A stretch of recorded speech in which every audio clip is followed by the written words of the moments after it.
इन्टरभ्यूमै आँखा मोची मोची रोएको दृश्यले यतिखेर सबैलाई भावुक बनाएको छ। कतिचोटि सुसाइड गर्ने कोसिस पनि गरे हैन, एकदम एन्जाइटी हुन्छ किनकि म त्यो कुराहरू भोगेको छु कि हरेक पटक सुसाइडसम्म गर्न सोचे कि पवित्रा साकी या मिस पबीको नामले परिचित मोडल पश्चिमेली चेली भनेर पनि कसैले चिन्नुहुन्छ।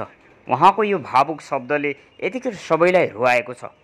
कलिलै उमेरमा विवाह भएको रहेछ अनि डिभोर्स भएर छुट्टिनु परेको रहेछ।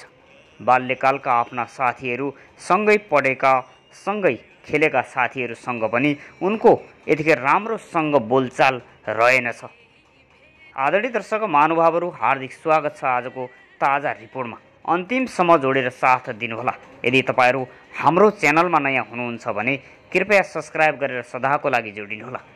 पश्चिमेली भाषाको कारण एकाएक टिकटकबाटै चर्चा कमाएकी मिस पबीले आफ्नो आन्तरिक पीडाहरू यसरी लुकाएकी रहेछन्। एक इन्टरभ्यूमा पोखेपछि सबैलाई जानकारी भयो।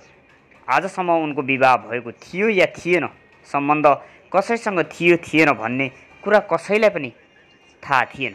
तर उनले आफ्नै मुखबाट खुलाएकी छिन्।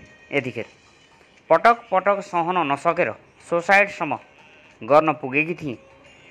विगतलाई म सम्झँदै चाहन्न, मलाई सम्झेपछि एन्जाइटिक हुन्छ भन्ने कुराहरू उनले यतिखेर इन्टरभ्यूमा दिएकी छिन्।